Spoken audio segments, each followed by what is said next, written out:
Happy third anniversary, Chloe, I said, placing the small, polished wooden box on the crisp white tablecloth between us. Chloe dropped her silver fork. Her eyes locked onto the dark oak casing, her thin eyebrows drawing together in instant disapproval. The ambient clatter of crystal glasses and soft jazz inside Latoile seemed to fade into silence. "What is this, Marcus?" she asked.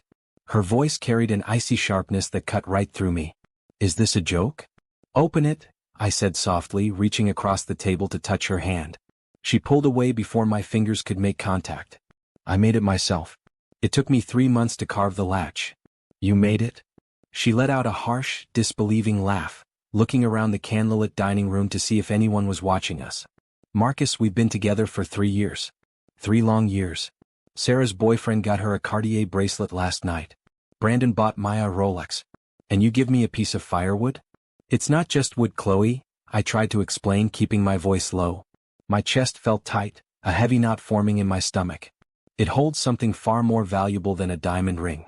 Inside this box is—" "I don't care what's inside," she snapped, standing up so abruptly her chair scraped loudly against the hardwood floor. Heads turned from nearby tables, but she didn't care. Her face was flushed with embarrassment and anger. "I am sick of your excuses. I'm sick of living in a small apartment, driving a 10-year-old sedan, and listening to you preach about patience and simplicity. You have zero ambition." "Chloe, please sit down. People are looking," I pleaded, reaching for the box. "If you just look inside, you'll understand everything. My future, our future, it's right here." "Your future is a dead end, Marcus," she spat, her eyes filled with cold disdain. She grabbed the carved wooden box off the table, marched straight toward the exit, and slammed it down into the stainless steel trash bin near the front doors. The heavy glass door swung shut behind her. I sat frozen for a second, my heart pounding against my ribs like a trapped bird. The waiter approached timidly, holding a leather check folder. "Sir? Is everything all right?" "Leave it," I muttered, laying down $300 bills, more than enough for the untouched dinner. I stood up, swallowed my pride, and walked over to the bin. Ignoring the staring eyes of the hostess and wealthy patrons, I reached in and pulled out the smooth oak box. Dirt clung to the grain, but the hidden compartment inside remained untouched. I wiped it clean with my sleeve and stepped out into the cool evening air. The high-end restaurant opened out onto a dimly lit courtyard. As I rounded the corner toward the parking lot, I heard familiar voices near the valet stand. I stepped behind a marble pillar, my breath catching in my throat. "Did you see his face?" Chloe's voice drifted over, accompanied by a sharp laugh. "I wish I had a camera," another voice replied, smooth, arrogant, and instantly recognizable. "Julian Mercer. He actually carved it out of wood? That loser really thinks he's living in a romantic movie." "It was disgusting, Julian," Chloe said, her tone completely different now, soft, playful, and affectionate. "He was so pathetic. He told me our future was inside that ugly little box." "Well, his future is about to belong to us," Julian chuckled, the spark of a lighter illuminating his handsome, smug face as he lit a cigarette. "The board meeting for Vance Innovations is next Tuesday. With the fake audit reports we submitted, the investors are going to vote Marcus out of his own company before he even realizes what hit him." "And the shares?" Chloe asked, stepping closer to him, resting her hands on his jacket. "Are you sure his signature on the transfer papers will hold up?" "I had my lawyer double-check every clause," Julian sneered. "Marcus trusted you so much he signed every paper you handed him. By next month I'll own his patents, his equity, and his father's legacy. He'll be completely broke." "Good," Chloe murmured, leaning up to kiss him. "He deserves it for dragging me down for 3 years." My knuckles turned white around the wooden box in my hands. The physical pain in my chest dissolved, replaced instantly by a freezing, terrifying clarity. They thought I was a naive fool who had nothing to give. They didn't know that my father, David Vance, had anticipated the greed of the world long before he passed away. They thought Vance Innovations was my only asset, completely unaware that this tiny brass key hidden inside the wooden box unlocked an untouchable billion-dollar offshore trust fund, a fortune meant only for when I truly understood who I could trust. I slipped the box back into my coat pocket and adjusted my collar. "Enjoy the high life while it lasts, Chloe," I whispered into the quiet night air, turning my back on them and walking into the shadows. Because the auction hasn't even started yet. Chapter 2, Echoes of the Past. The key turned heavy in the lock of my small apartment. Stepping inside, the quiet air hit me like a wall. The room was empty, cold, and entirely silent. I sank onto the edge of my worn leather sofa and pulled the wooden box out of my coat pocket. Setting it on the coffee table, I stared at the dark oak grain. My chest throbbed with a hollow, aching pressure that made it hard to catch my breath. 3 years. 3 years of my life given to a woman who had just kissed my biggest enemy in a dark parking lot, laughing at my utter stupidity. How could I have been so blind? I whispered to the empty room, my voice cracking in the shadows. I reached down and opened the bottom drawer of the table, pulling out a faded leather notebook. It was my father David's journal, handed to me just days before he died. He had built an empire from absolute nothing, yet he spent his final years living in a simple house, watching people reveal who they really were once money entered the equation.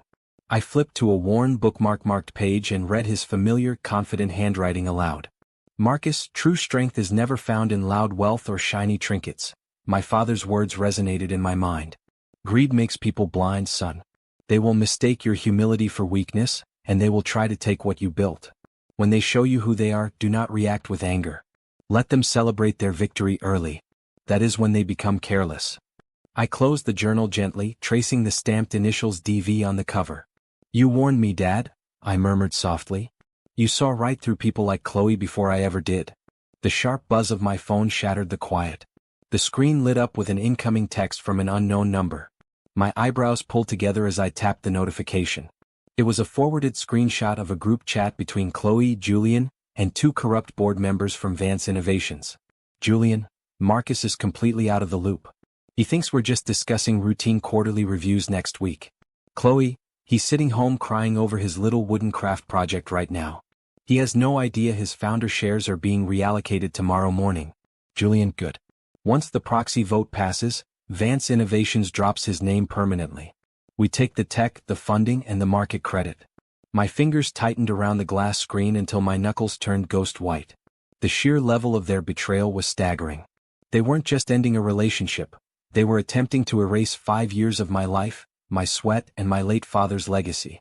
A dark, icy calm settled over my nerves, replacing the burning heartbreak with total clarity. I stood up, walked over to the desk, and opened my laptop. My reflection in the dark screen looked different, harder, cold, and composed. My phone chimed again. This time it was a direct text from Chloe. Chloe, Marcus, I think we should take a break. You clearly aren't ready for a real future, and I need space to focus on my life. I stared at the screen for a long moment. My thumb hovered over the keyboard. Every instinct screamed at me to call her out, to scream at her, to tell her I knew about Julian, the fake audits, and the proxy vote. But my father's voice echoed back into my thoughts. Let them celebrate early. I took a deep breath, composed my face, and typed back a response designed to give her exactly what she wanted. Marcus, I understand, Chloe.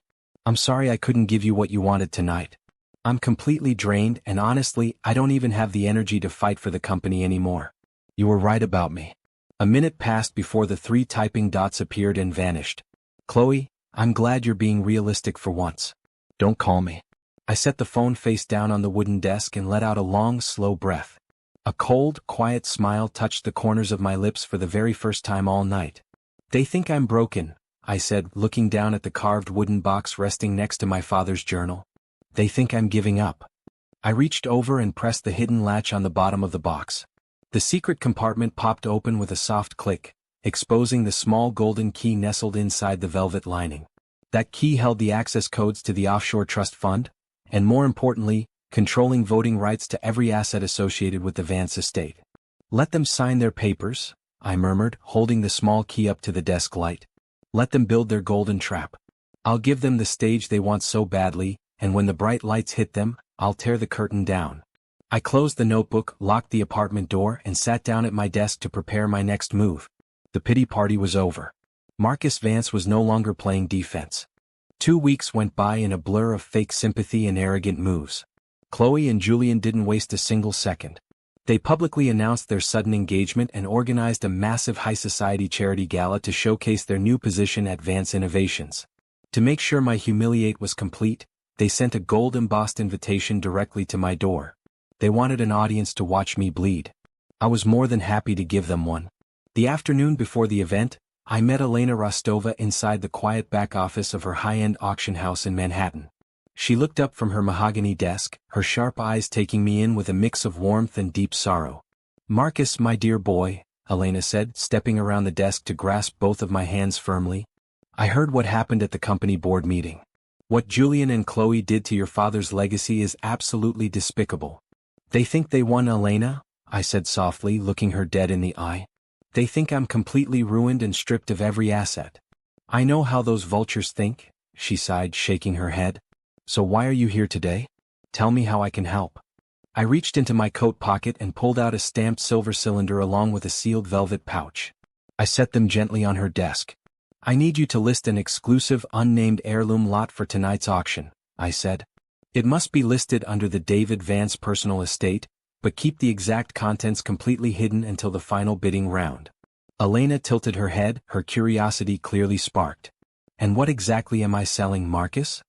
The master deed to the patent portfolio and the primary investment trust, I replied, leaning in closer. Julian thinks he seized full control of Vance Innovations through those forged proxy signatures. He doesn't know my father placed the core tech patents under a private subsidiary tied to this exact estate lot. Elena's eyes widened with sharp realization. A slow, knowing smile spread across her face. You set a trap. If Julian wants to truly own the company he stole, he will have no choice but to bid on this lot to secure those underlying rights. Exactly, I said. He will spend every dime of his liquid capital to buy what he thinks is his final victory. I need you to handle the auction staging, Elena. Consider it done, she said smoothly, placing a reassuring hand on my shoulder. Your father was a good man, Marcus. It will be my absolute pleasure to help you put those arrogant thieves in their place. Thank you, Elena, I said, taking a deep breath. I'll see you at the Grand Ballroom tonight. By 8 o'clock, the main ballroom of the Grand Regency Hotel was packed with wealthy investors, politicians, and socialites. Bright crystal chandeliers cast a brilliant light over the crowded floor. I walked through the heavy glass doors wearing my plain charcoal gray suit, the very same simple outfit I wore to everyday office meetings. Within seconds, Chloe spotted me from across the room. She was wearing a sparkling emerald dress, a massive diamond ring gleaming on her finger. She immediately grabbed Julian's arm and glided toward me, her heels clicking loudly against the polished marble floor. Well, look who actually showed up, Chloe laughed softly, stopping right in front of me with a look of fake pity.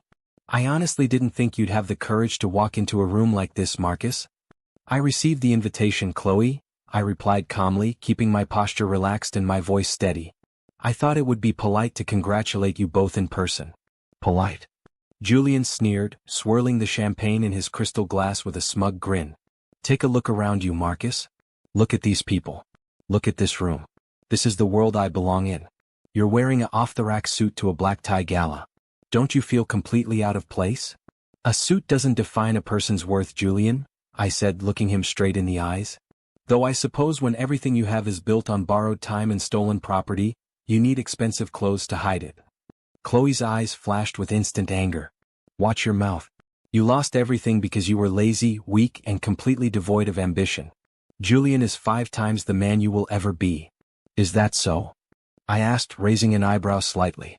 You seem very eager to prove that to everyone here tonight. We don't have to prove anything to a broke loser, Julian said, stepping closer and lowering his voice to a sharp whisper. I took your company, Marcus. I took your fiancé. And by the time this night is over, I'll buy whatever scrap of your father's remaining name is up for auction just to wipe my feet on it. You are welcome to try, Julian, I said with a soft, cold smile that caught him completely off guard. The auction is about to start. I suggest you hold on to your money very tightly. You're pathetic, Chloe spat, turning her back on me with a contemptuous flick of her hair. Come on, Julian, let's go sit at the head table with the real investors. Let Marcus stand in the back where he belongs. Enjoy the view from the cheap seats, Marcus, Julian chuckled, patting my shoulder mockingly before walking away. It's the closest you'll ever get to success again. I stood alone near the rear pillar of the ballroom, watching them walk toward the front row with absolute confidence. They truly believed they had stripped me of my dignity, my business, and my future. They had no idea that every step they took tonight was bringing them closer to the sharp edge of the cliff I had built for them. The bright overhead lights began to dim, and the heavy stage spotlights flickered to life. Elena Rostova walked up to the podium, her voice echoing clearly through the microphone. Welcome, distinguished guests, Elena announced to the quiet crowd. Tonight's featured charity auction will now begin.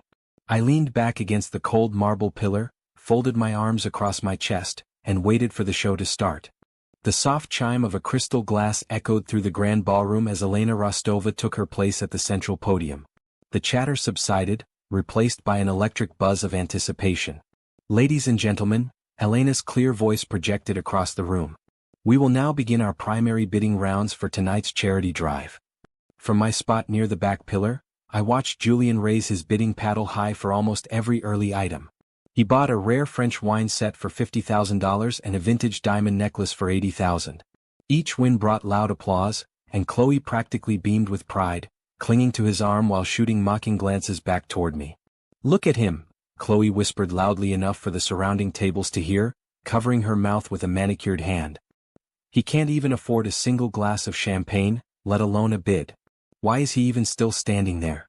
"Let the beggar watch," Julian replied with a smug grin, tossing his paddle onto the table casually. "It's good for him to see what real money looks like. He needs to accept his new reality." I kept my hands in my pockets, my expression unreadable. Every arrogant word they uttered only solidified my resolve. I wasn't here to play small games, I was waiting for the trap to spring. Elena cleared her throat, tapping her gavel twice on the wooden podium to reclaim the audience's attention. The room fell completely quiet. "And now, ladies and gentlemen, we arrive at our final and most prestigious item of the evening," Elena announced, her sharp eyes scanning the high society crowd. "Lot number 7. An anonymous, sealed transfer deed containing the foundational patent portfolio and global master rights formerly tied to the David Vance estate." A sudden wave of quiet murmurs swept across the tables. Investors sat up straight, instantly recognizing the immense multi-million-dollar value of those core technical patents. Julian turned sharply toward Chloe, his eyes widening in shock. "What? David Vance's master rights? I thought we stripped all his remaining IP through the board vote." "You said we had everything, Julian," Chloe hissed, her face pale as her composure flickered. "How is this up for auction?" "It doesn't matter," Julian growled, grabbing his paddle firmly. "If those patents go to an outside competitor, our entire takeover of Vance Innovations is completely worthless. We have to buy this lot right now." Elena raised her gavel. "Opening bid for Lot 7 starts at $5 million. $5 million. Julian called out immediately, thrusting his paddle into the air without hesitation.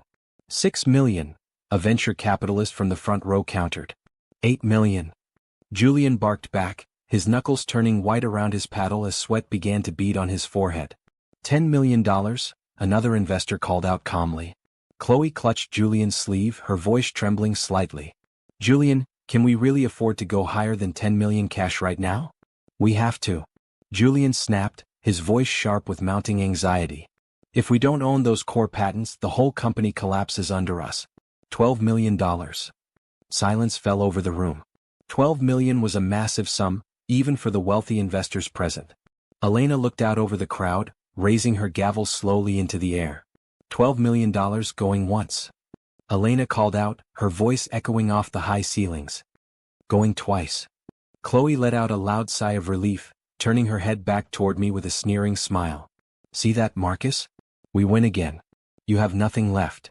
"Not so fast, Chloe," I said smoothly, stepping out from the shadows of the marble pillar. I raised my black paddle high above my head, my voice ringing out like a thunderclap across the silent ballroom. $50 million. Gasping erupted across the entire hall. Heads whipped around in absolute shock. Julian froze in his seat, his mouth hanging open, while Chloe's face completely drained of color. $50 million?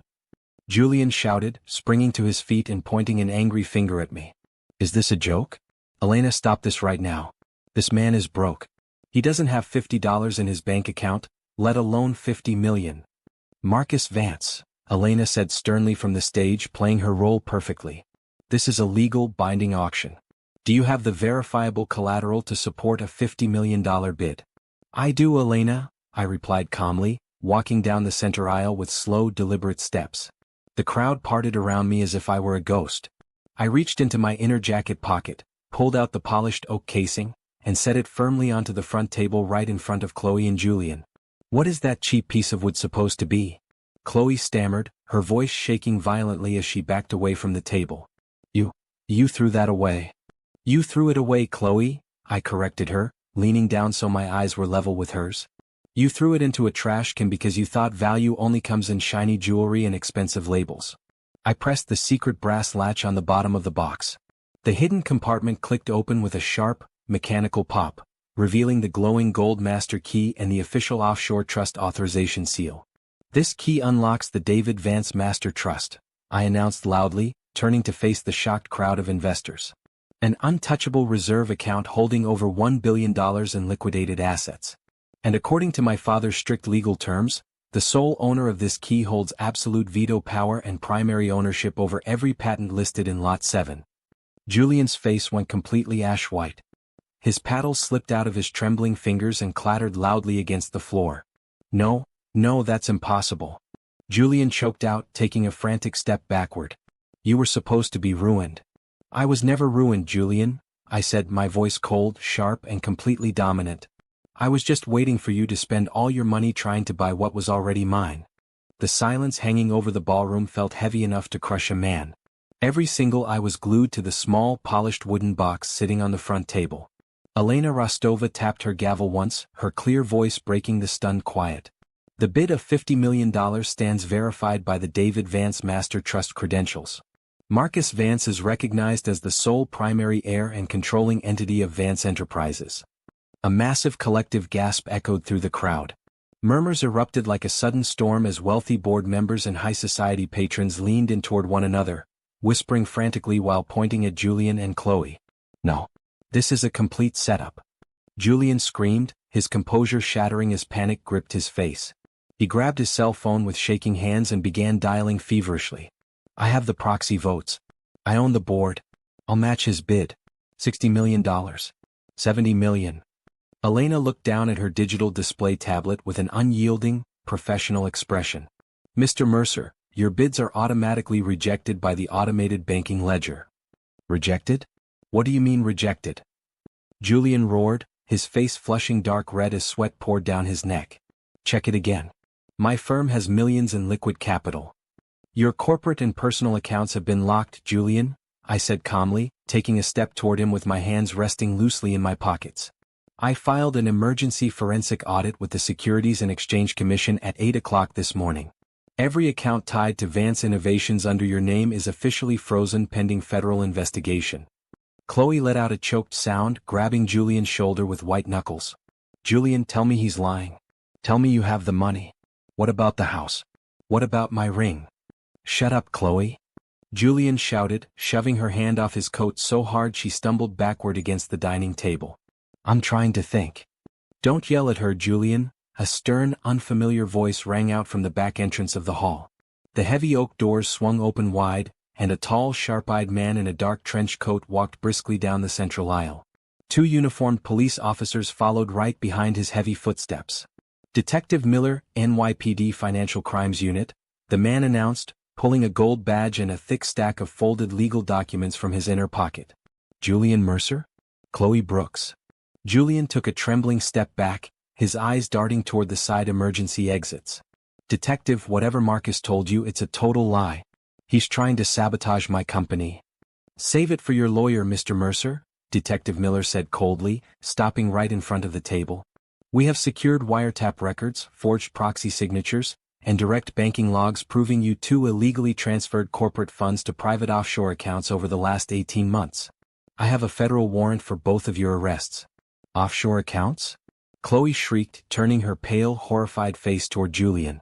"Julian, you said those transfers were completely legal tax write-offs. You told me I wouldn't get in trouble. You signed the authorization forms yourself, Chloe," Detective Miller noted, pulling a pair of steel handcuffs from his belt with a quiet, metallic click. "Your signature is on every fraudulent wire transfer document." "No. No, no, no." Chloe sobbed, tears instantly smearing her heavy makeup as she looked around at the judging faces of the crowd. "I didn't know. Marcus, please. Tell them." The uniformed officer stepped forward, quickly grabbing Julian's arms and pulling them behind his back. "Get your hands off me." Julian thrashed wildly, his polished shoes sliding uselessly on the marble floor. "Do you know who I am? Marcus, you bastard. You set us up." "You set yourself up, Julian," I replied, my voice steady, icy, and without a trace of hesitation. "You let your own greed dictate every single choice you made. You took what wasn't yours and now the bill has come due." As the officers hauled a screaming Julian away toward the back doors, Chloe broke free from the second officer's light grip and fell to her knees right at my feet. She grabbed the hem of my charcoal jacket, her fingers trembling violently. "Marcus, please," she begged, her voice cracking into loud, pathetic sobs that echoed across the quiet room. I was confused. Julian tricked me. He manipulated me into signing those papers. I never wanted to hurt you, I swear. I looked down at her kneeling on the marble floor. A fortnight ago this sight might have torn my heart to pieces. But looking at her now, all I felt was a vast, peaceful emptiness. You threw away a 3-year relationship into a restaurant trash bin for an illusion of luxury, Chloe, I said, my voice barely above a whisper, yet loud enough for her to hear every word clearly. You told me I had zero ambition. You told me my future was a dead end. I was wrong. I was so wrong, she cried out, clutching my trousers tighter as tears streamed down her cheeks. Look at me, Marcus. I still love you. We can fix this. Please, just tell the detective to drop the charges against me. I'll give everything back. I'll be whoever you want me to be. It's too late, Chloe, I said, gently reaching down and unclasping her fingers from my jacket coat, one by one. The cheap wooden box you hated so much saved my future. But you already sold yours. I turned my back on her kneeling form, completely deaf to her desperate screams and quiet weeping behind me. I looked up at Elena, who offered me a slow, respectful nod from the podium. Without looking back a single time, I walked calmly past the silent crowd and stepped out through the front glass doors into the fresh night air, leaving the wreckage of their greed behind me forever. The quiet hum of the night returned as I pushed open the heavy oak doors of my father's old private study. Soft yellow moonlight spilled across the mahogany desk, illuminating the dust motes dancing peacefully in the air. I pulled out the leather armchair and sat down slowly, letting out a long, heavy breath that felt like releasing 3 years of accumulated weight. My phone chimed softly on the desk surface.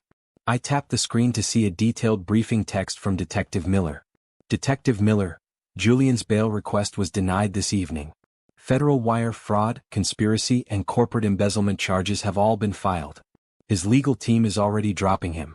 As for Chloe, her assets were frozen to satisfy civil debt judgments. She's facing secondary accomplished charges unless she cooperates with federal prosecutors. I set the phone face down without replying. There was no sudden rush of malicious triumph in my veins. I didn't feel like celebrating their demise, nor did I feel the urge to mock their ruin.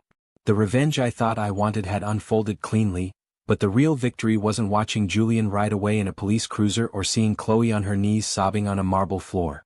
The real victory was standing right here, inside my own mind, entirely free from their grasp. The heavy study door clicked open behind me, and Elena Rostova stepped into the room holding 2 warm porcelain teacups. I thought I might find you in here, Marcus, she said gently, setting a cup on the desk before pulling up a chair opposite me. The guests at the hotel were still talking about your speech when I left the venue. I didn't do it for the audience, Elena, I said quietly, looking down at the warm steam rising from the tea. I just wanted the truth to finally stand on its own 2 feet. And it did, Elena smiled, her sharp eyes filled with genuine pride. Your father would have been immensely proud of how you handled yourself tonight. You didn't raise your voice. You didn't throw a single punch. You simply let their own traps snap shut on their ankles. He always told me that greed destroys itself if you just give it enough room to run, I murmured, glancing toward the framed portrait of my father hanging on the wall behind the desk. I spent 3 years changing who I was to keep Chloe happy. I thought if I worked harder, bought nicer things, or sacrificed my own values, she would see my worth. People who only value shiny trinkets will never see real gold, my dear boy, Elena said softly. Chloe looked at a masterpiece of hand-carved oak and saw garbage. She looked at Julian's stolen wealth and saw security. That was her flaw, not yours. Have you heard anything from the board members? I asked, shifting the conversation back to business. They're practically begging for an emergency summit tomorrow morning, Elena laughed quietly. They voted to reinstate you as chairman and chief executive officer of Vance Enterprises before the police even cleared the parking lot. They want you back at the helm. They'll get their summit, I said, leaning back in the leather chair. But things are going to change. Vance Enterprises will no longer chase short-term profit at the expense of integrity. We're returning to my father's original vision. And what about you, Marcus? Elena asked, leaning forward with a soft, inquiring look. What happens to the man who saved his father's legacy?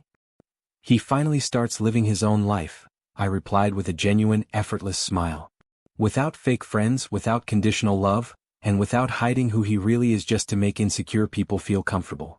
I am glad to hear that, Elena said, standing up and smoothing down her dark dress jacket. I will leave you to your thoughts. Rest well tonight, Mr. Vance. Tomorrow the real work begins. Thank you for everything, Elena, I said warmly. For your loyalty, and for keeping my father's memory alive. Always, she whispered, giving me a final, elegant nod before stepping softly out of the room and closing the heavy door behind her. Once again, silence settled over the study. I reached out my hand and picked up the carved wooden box resting on the mahogany desk. I ran my fingers along the smooth, dark grain of the oak, the exact same grain Chloe had hurled into a public trash bin without a second thought. I pressed the hidden latch on the bottom, hearing that familiar, satisfying mechanical click.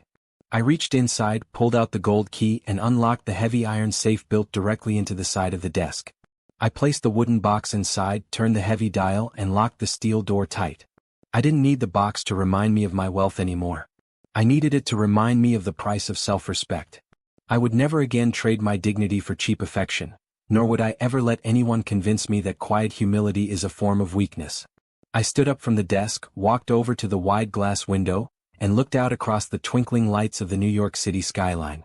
The night air was cool, crisp, and clear. For the first time in 3 long years, my heart felt light, my mind felt quiet, and my future was completely my own.